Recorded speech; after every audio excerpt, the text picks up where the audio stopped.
Euh, Bonjour. Dans le cadre de ce cours, nous allons étudier la gestion prévisionnelle des emplois et des compétences.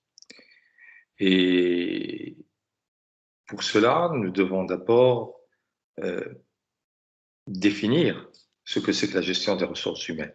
Alors, bien entendu, il y a autant de définitions de la gestion des ressources humaines qu'il y a d'auteurs, d'académiciens, de chercheurs, de consultants, etc. Toutes toutes ces définitions, bien entendu, se valent et sont très intéressantes.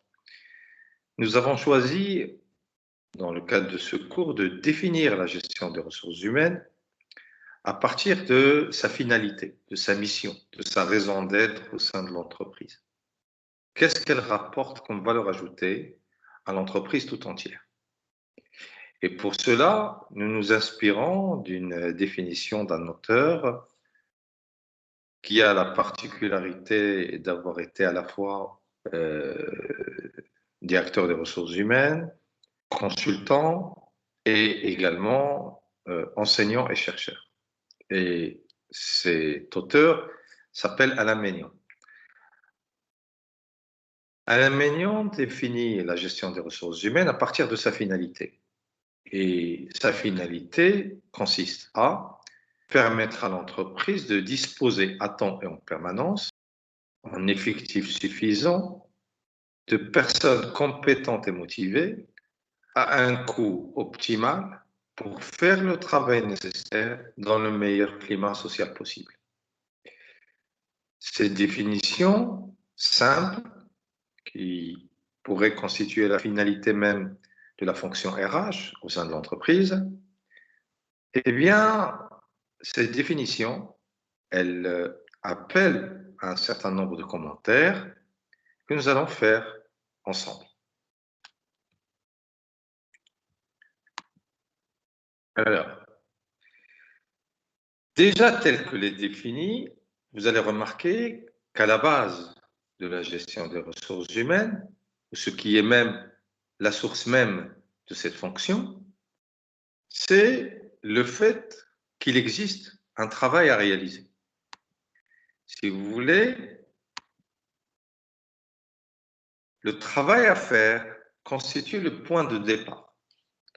Alors, pourquoi il constitue le point de départ? Parce que tout simplement, sans ce travail à faire, il n'y aurait pas besoin de gestion des ressources humaines.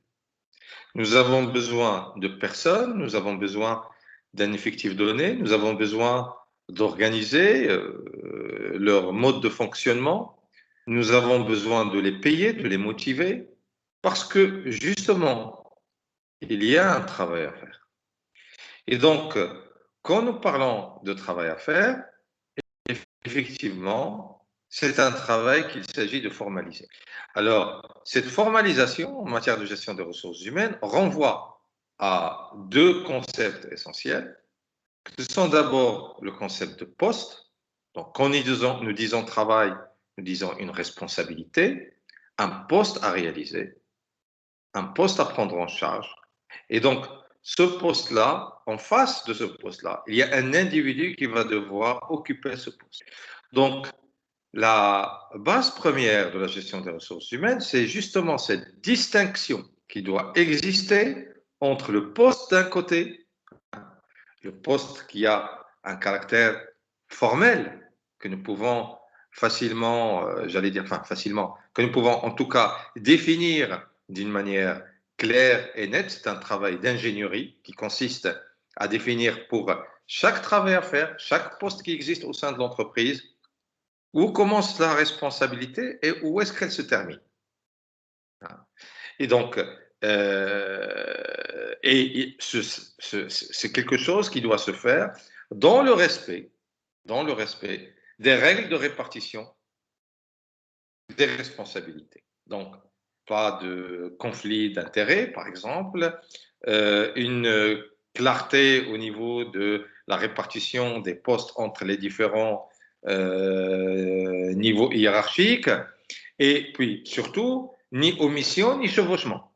Quand nous disons ni omission, c'est-à-dire que il ne doit pas y avoir une activité importante qui doit se réaliser à l'intérieur de l'entreprise et qu'on n'aurait pas défini, ni chevauchement, c'est-à-dire qu'on n'a pas défini la même responsabilité, hein, se chevaucher, c'est-à-dire se marcher sur le pied, ne pas définir la même responsabilité pour deux postes différents, ce qui entraînerait des conflits et des problèmes de gaspillage au sein de l'entreprise et de désorganisation au niveau de l'entreprise. Donc, cela est aussi un élément important. De l'autre côté, il y a l'individu. Alors, l'individu, vous remarquez la différence de forme, l'individu est quelque chose de beaucoup plus difficile à cerner, beaucoup plus complexe. Pourquoi? Parce que l'individu, c'est une psychologie, c'est une motivation particulière, c'est une vie privée et non seulement une vie professionnelle. Que peut maîtriser l'entreprise? L'entreprise ne peut, à ce niveau-là, influencer, impacter que deux choses. D'un côté, les compétences, de l'autre côté, la motivation. Donc, l'individu qui est toujours cette variable difficile à cerner, l'entreprise peut l'influencer à travers justement l'amélioration des niveaux de compétences et l'amélioration de la motivation. Mais une chose est importante, et c'est un principe de base en matière de gestion prévisionnelle des emplois et des compétences, c'est que nous devons clairement distinguer le poste de l'individu. Autrement dit, tout un chacun et chacune au sein de l'entreprise ne sont que des locataires de leur poste. Ils n'en sont pas les propriétaires. Quand nous disons de quelqu'un qu'il est technico-commercial ou qu'il est comptable au sein de l'entreprise, il est locataire de ce poste. Et ce poste ne s'est pas défini en fonction de ce qu'il est ou de ce qu'elle est. Ce poste est défini sur la base de ce que l'entreprise exige comme mode de fonctionnement et sur la base de ce qui est attendu pour qu'elle puisse fonctionner d'une manière performante et qu'elle puisse servir ses clients d'une manière satisfaisante. Alors, et donc, sur cette base, l'équilibre premier que cherche à gérer une entreprise, c'est effectivement l'équilibre qui doit exister entre le poste et l'individu. Cet équilibre, c'est ce que nous appelons l'adéquation post-individu ou l'adéquation post-profil. Ça veut dire quoi?